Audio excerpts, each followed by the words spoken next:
My name is Gitte. I have a company called Native Wired. I do talks. I'm a sort of an Agile coach. I kind of tried to find a better name the last 5-10 years because Agile coach is everything. I mostly work with people. I help them communicate, collaborate, and one of my specialties has been psychological safety. So I was lucky enough to write a chapter in The Art of Agile Development, 2nd edition, about psychological safety, team safety. I speak at conferences, my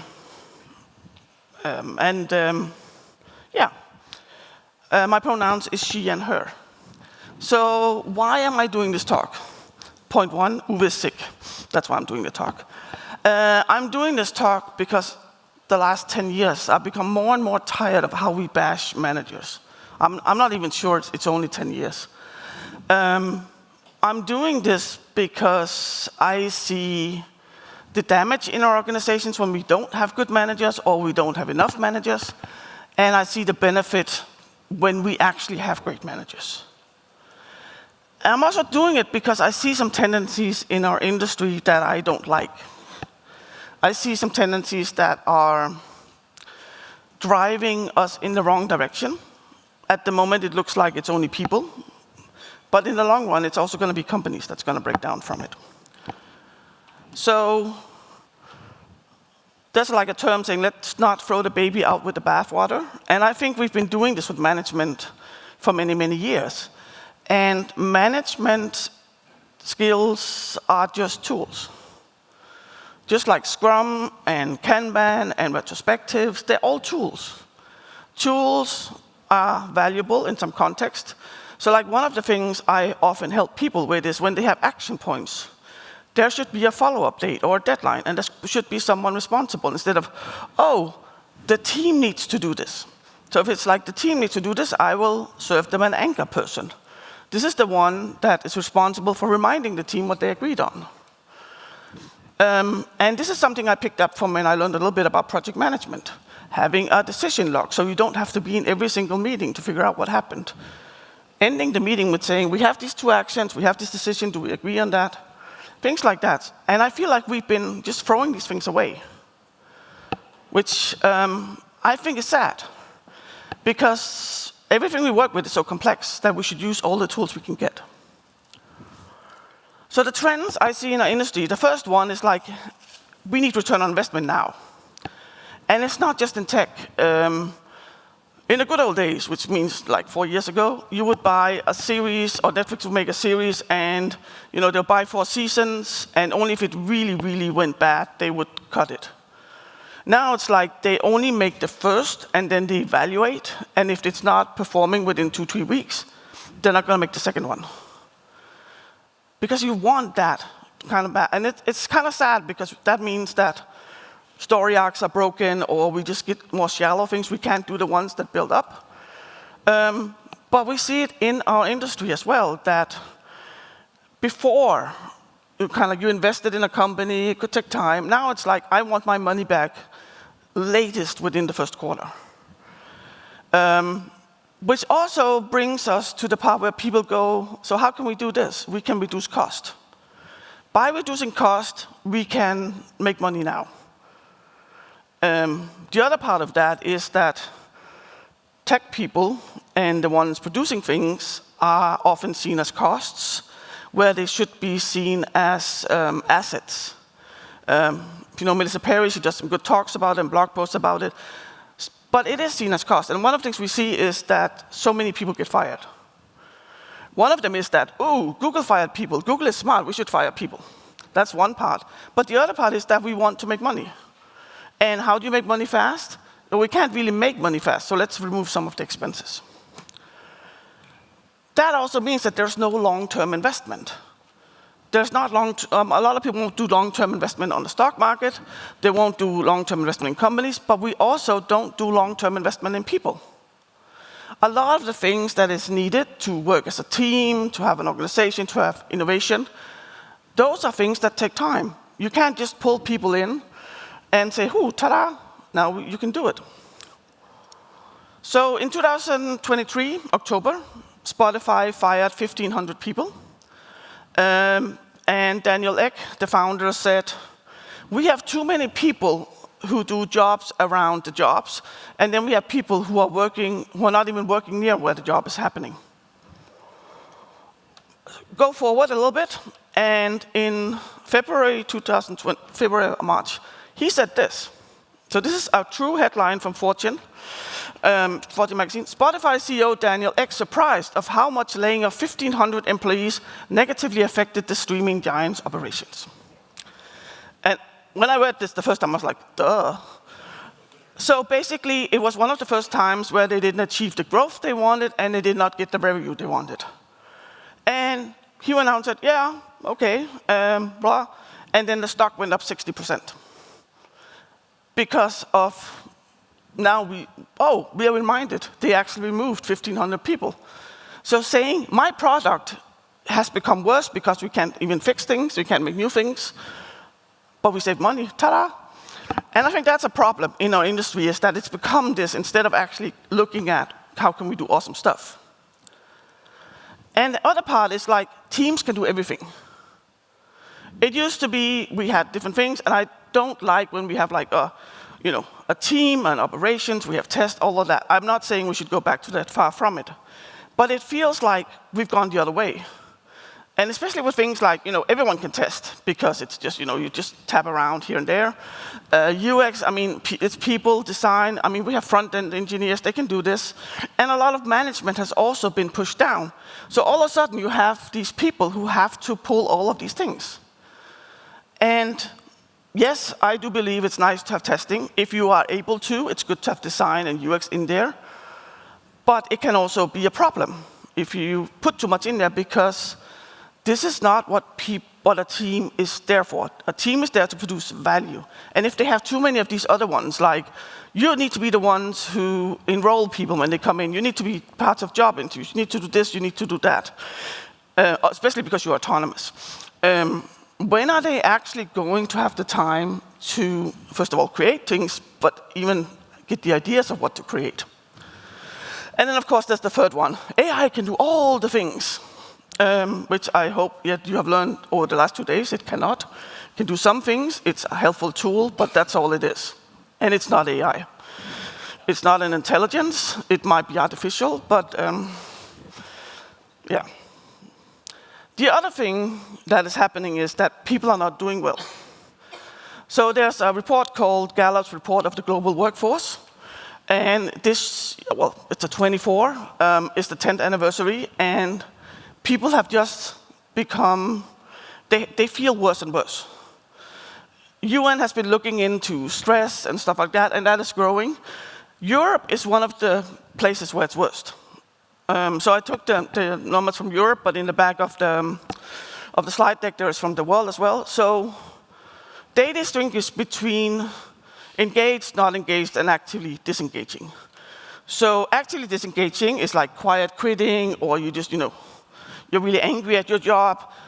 Not engaged means I go to work, I get my money, I don't really care that much about it. So there's a difference between the two. And then when you look at engagement, that's where we want people to be. Because that's what matters. That's where we get innovation. That's where we get higher revenue. That's where we get better retention. That's where our support has less to do, actually. And in Europe last year, 32% was actively looking for a new place to be. These numbers can go up with good work laws, for instance. And like, do you have parental leave? Do you actually have unions and things like that? But the research shows it can only move to not engaged. And then there's the other part, is like 37% of the population in Europe says, I was stressed yesterday. 41% on a global level. 14% are talking about loneliness. And when I saw this, I'm kind of like, yeah, but that's because people are working remote. Partly. More people are lonely, like a higher percentage of the people working remote will be lonely. But I think on world level, it's like 15% of the people who go to work every single day are lonely. People are sad, people are angry. So there's a lot going on here. And one of my fears is that we are removing the people to take care of them, because right now we only want people who type. We all know that development is about typing code. And we might not even need these people because now we have AI and it doesn't even type. We just tell it what to do. So I see that there's all these tendencies going, and I think that part of why we can do this, what we can do about it is to get better managers. The way we solve it right now is magic. And like, yeah, I am actually serious because we have way too much ta-da. It's like, you are empowered, ta-da. Now the team is empowered. They know what to do. Which also means we don't need managers because, they're empowered, they can make decisions, they know everything. And the same, like, you can do test, management, organizational, design test, ta-da. We don't look into, is this actually something that is true? Do they have the skills for this? Do they have the time for it? We do the same with managers. You are now a manager, ta-da. The time from becoming a manager until you get your first training, according to some Australian research, I would like to say, is 9 years. Because what we do is we say, now you're a manager, and then you kind of know things. So I was a manager for 2 years. I got a 1-hour introduction. And like things like Swedish work law, I did not know anything about. I was lucky that I knew a lot of things from being a coach. But we do this all the time. We promote people to managers, and then we don't actually teach them how to be a manager. And then they need to do more and more. Because even though we put things down to the team, that also means, okay, so we have things in the team, which means we don't need as many managers, so we fire them. Let's fire half of them, and then, but then the rest needs to do, can you do this, can you do that, can you do that? So managers are actually way more stressed than other people. This is our problem, is that magic does not work.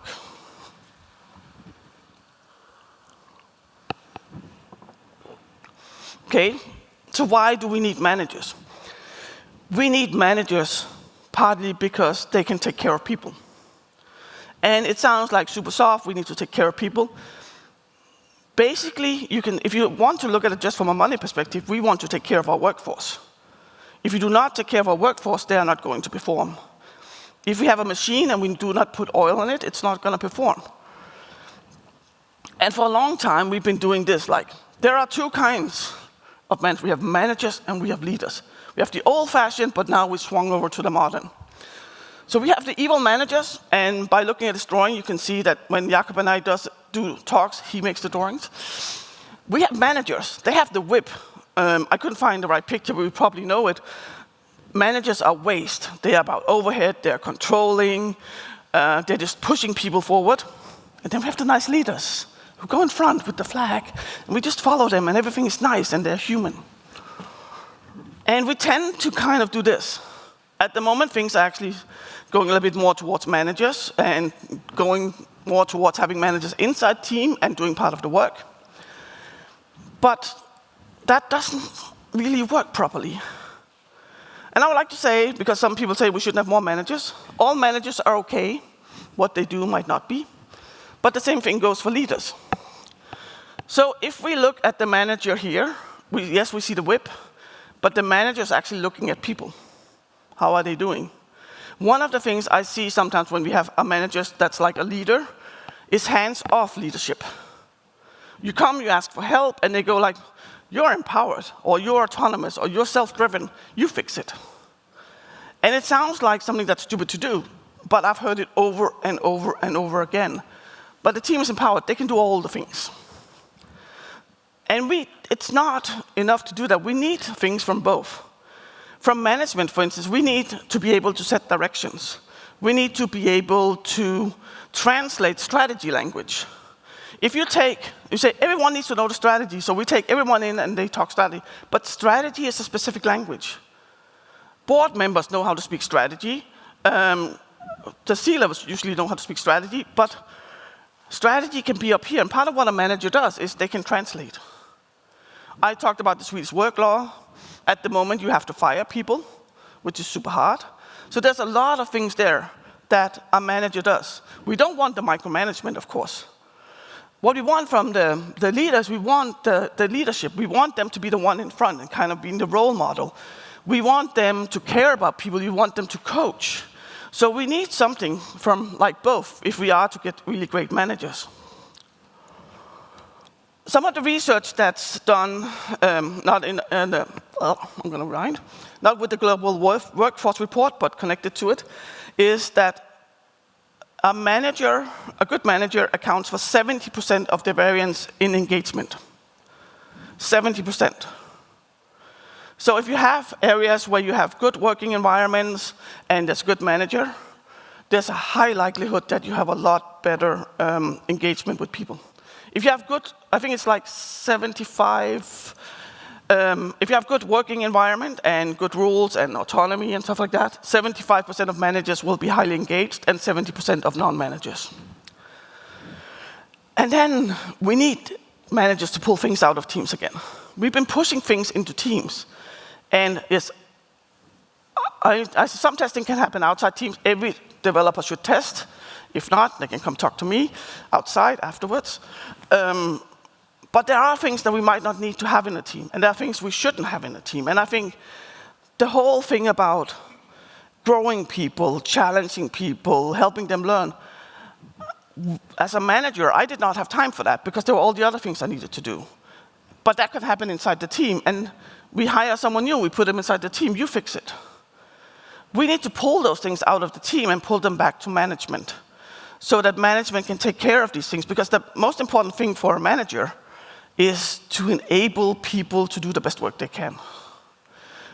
And with things being more and more complex, we would need all the brains we can get to actually work on things.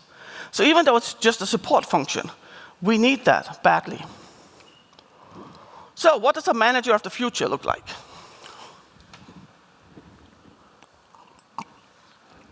Interesting enough, I had a talk with the same title in 2017. Still didn't happen. So I was right about the future. A great manager, will have three kinds of responsibility. They will have responsibility towards the organization. They will have responsibility toward employees and teams, and they will have responsibility towards themselves, which is a part we also often forget. So as part of being an employee, a manager-employee, part of what you do is you translate the strategy into more relatable things, but you're also the one that represents the organization. That also means that sometimes you need to make difficult decisions. But you need to be able to do this. You need to be the company man, so to say. It doesn't mean you shouldn't take care of people, but it's still a position where you sometimes need to go in and do really difficult things. But the most important thing is you are there to make people perform the best possible. Because Kenny said something like, we don't like to call people resources, but we want to take advantage of our resources. So part of what you want to do as a manager towards employees is you want to take care of them. You want to make sure that they are well. And some people go, like, yeah, but that's soft, and they can take care of themselves. No, they can't. You can't take care of yourself because you're busy with everything else. And it's not your expertise. A good manager is good at taking care of people. But you also need to help them get an environment where they can be innovative, where they can be creative, and where they can actually produce. You need to challenge them so that they keep growing. And you need to be available for them so that you can be there and help them if they don't succeed themselves. And then the part that is often missing, you need to do a lot of self-reflection as a manager. You need to think about, what am I doing? How am I acting? What are my values? How am I doing this? And you need to take care of yourself. And these are things I often see missing, especially in first-level and second-level managers. They take care of people, the great ones, because that's what they're good at. They just forget that they are one of the people. And sometimes they sacrifice themselves because then they can take care of the people, because that's what they are there for. So basically, you need organizational skills. You need to figure out how the organization works. You need to be able to maneuver that. Sometimes you need to be able to design it and figure out, how does this work? You need people skills. I hate when it's called soft skills because they are super hard. I sometimes call them difficult skills. You need to be able to talk to people. You need to mostly be able to listen to people, to have empathy, to communicate. You need the hard skills. You need to know about work law. You need to be able to fire people. You need to have salary conversations. You need to go in and solve a conflict if nobody else is doing it. There are so many things that are super hard to do. And then there's all the other things, because there's so many things you need to do, and you need to somehow balance them. I don't believe that there are many managers who can do all of it, which is another reason why I think managers should collaborate, which I've said in other talks. So I want managers to collaborate as well and do the same as we do in a cross-functional team. Some people, I remember especially when I started out, people were like, everyone in the team needs to be able to do the same. If you have a team of people who can do the same, they're probably sporks. They can have a spoon, they're a knife, they're a fork, they're not very good at any of it. That's not what we want. We want someone who together can do these things. That also means you need a team of managers, because some managers might be good at doing teamwork and helping the team actually becoming a team, because that doesn't happen by magic, even though we want it to. And I think one of the things I see missing the most is you need to be kind. I see a lot of managers who are nice. They're nice to people, they don't really want conflict, but that also means they don't know how to give negative feedback. For instance, I've coached a lot of managers who don't know how to give negative feedback because they don't want to hurt the person. They don't want to set clear expectations because, oh, am I micromanaging? But these are necessary things to do as a manager. You need to be able to do these things. If you do not give people negative feedback, how are they going to know they need to improve? But you need to do this in a good way, and that's why I write kind. So kind is, you're doing people a service by telling them, for instance, negative feedback, or I don't like saying constructive because I want my positive feedback to be constructive as well. So I always emphasize this because I often see people who are either like super rough or super sweet and nice, and everything needs to be good. And you kind of need to find that balance where there are things that you decide, and there are things that the team decides, and you are there to take care of people. And then you kind of also need to do all these things. And it's like, how hard can it be? I think this is one of the problems, is that to be a really great manager, you need to be able to do all these things. You need to, like I wrote boring stuff, that's because I had to do like time reporting and report work damage to the Swedish healthcare system, blah, in Swedish. So there's a lot of things you need to do, but you need to also be able to set alignments, you need to be able to coach and support. You might not need to do all these things on your own. There's been a lot of talks here about architects, for instance. That can be part of what they do, is to help with the alignment. So it's not that you necessarily need to do all these things, but as a common leadership, these are actually the things you need to do to grow good people. So basically, managers need all the things. The cool thing is they can be learned. Each one of the skills that was up here can be learned. Whether it is empathy or having hard conversations or Swedish work law. I keep coming back to that because I don't like it. They can all be learned, but we don't teach people. Often they are left on their own, they don't get support. And I believe if we help people, if we teach them things, if we have mentors and coaches, whether that is inside or outside, we can start growing better and better managers. Some of them will be the managers who are like old-fashioned, who need to learn new ways, need to learn how to not micromanage. But some of them will also be the leaders who need to know how to make decisions and be able to convey when it is a decision and when it's not. But it requires a lot of things, like companies need to see value in this.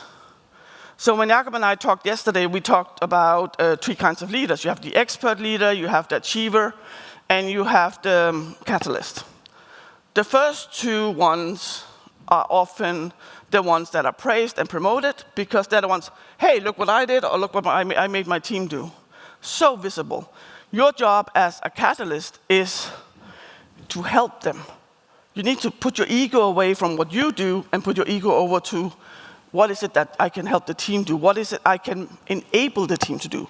Because you can't make them do anything. The only one you can force to do something is yourself.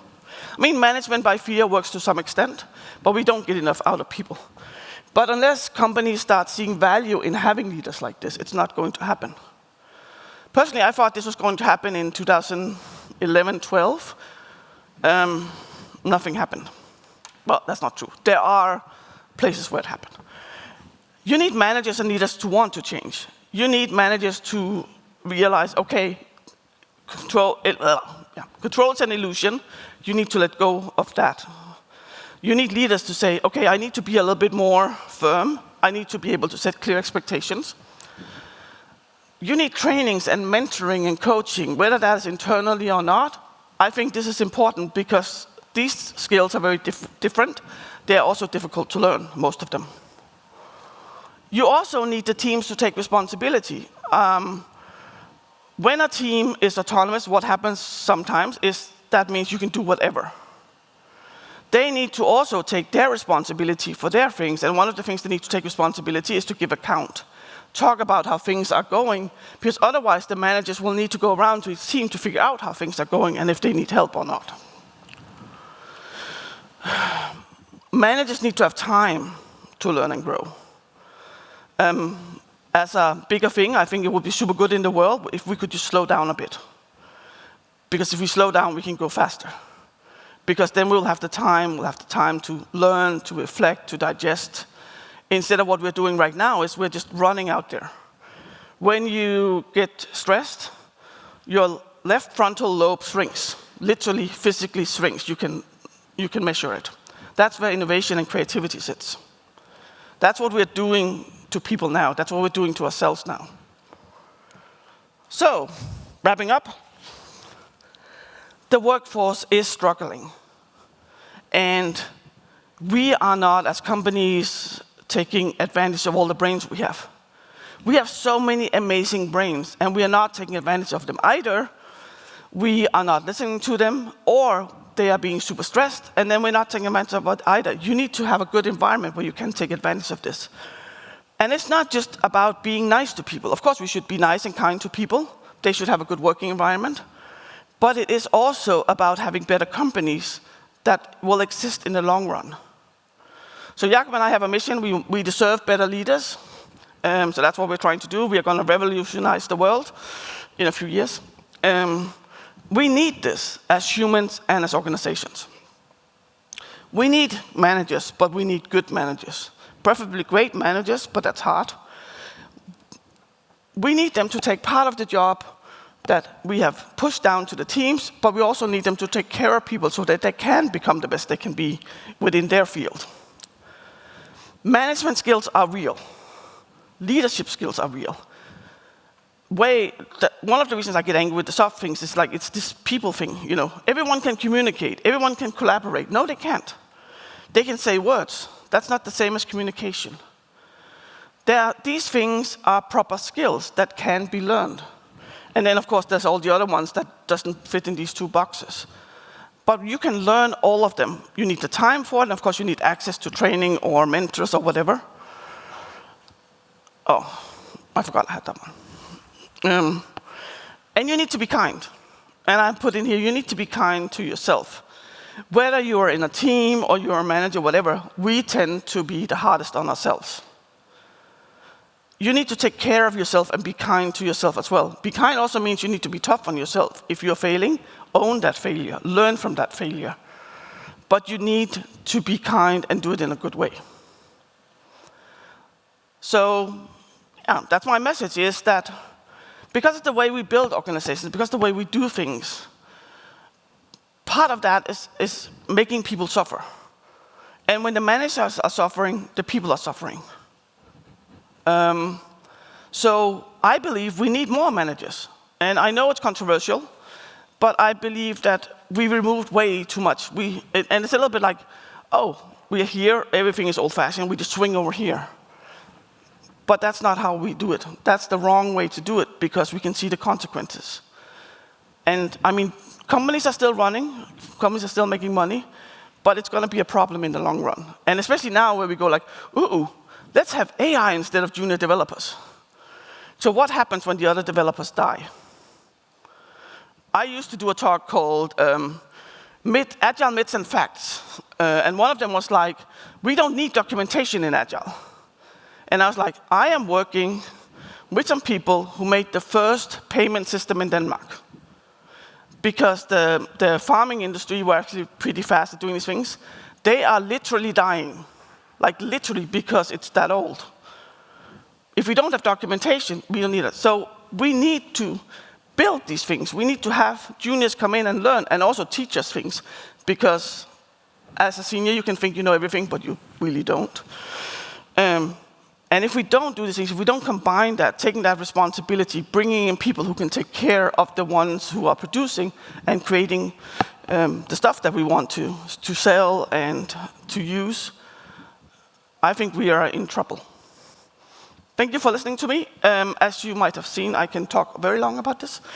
I love connecting, so please connect to me if you want to.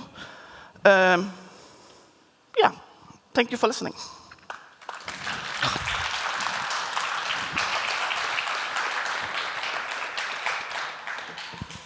There are some questions. Managers have responsibilities to the organization, workers, and themselves. What about the customers? I don't think they do. I know that in a lot of places what I see is that managers also become responsible for releasing the right things. I think what you do there is you spread out focus. You can only spread jam so thin. I don't think managers should be responsible for the customers. I think we should have people who know about customers. I think even though we want to be able to do everything, no, we don't. People who are experts in products and in users, so like UX, for instance, should be the ones who focus on users. What you want to do as a manager is you want to have the best environment where people can actually do this. Thank you. So, job descriptions for engineering managers often say that managers need to be hands-on as well. Is that feasible with all these responsibilities? I don't think so. And also I think it's stupid, which got me fired once. I don't think a manager should be inside the team. At least not if you want autonomous teams. If you want people to take responsibility, putting a manager inside the team and coding, I think is a really bad idea. In general, I think that having a manager being part of producing things in a team is a bad idea, because no matter how low a hierarchy we think we have, there is a power dimension. It is your manager. It is the one who is maybe not deciding your salary, but giving input to your salary. And that creates a power dimension. What would be much more helpful is if you can coach people and help people. I once got the question, does that mean they don't need to know tech? No. I meet managers sometimes who come in from the side, and they're super good managers, but they don't know anything about how you develop things. You need to know how to develop things. I don't think you need to have coded. It can be an advantage, but sometimes it can also be a disadvantage, because you might think that you know all about this. You can't know what 7 people know. You don't have 7 brains. Plus, you need to take care of the other stuff. So I don't think managers should do this. I know a lot of job ads at the moment say it. I think it's really wrong, and I think we are, again, damaging. We're removing the part of taking care of people because we want people to type. Yeah, so there's one more question here, and then maybe there's some questions from the room afterwards. But this one is, would another title of this talk be, should managers become managers/coaches without really having more of them?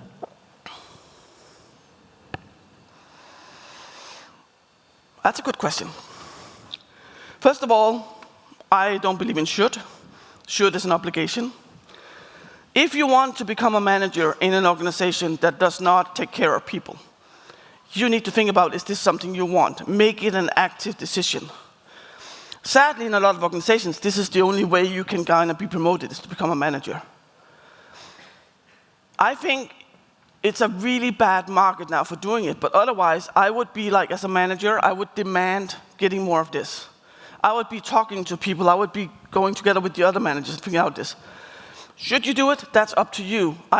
Shoulding is, pushing it on people. What does it mean for you? Are you able to handle this? Can you take care of 20 people? Would you feel comfortable with that? Would you feel comfortable about the pressure you come under? Do you have someone who can support you? Then maybe yes. But make it an active choice. And make it an active, you might also say no, because it's not for you. I think way too often we don't make active choices. We just continue doing, and we're on this track, and we go there. make active choices, even if it's about, do you want to be in this company? Do you want to be a manager? Do you want to try something new as a developer? No matter what it is, make it an active choice. And make it a could instead of a should. Thank you. No more questions here. Any questions from the room? Preferably from the first row.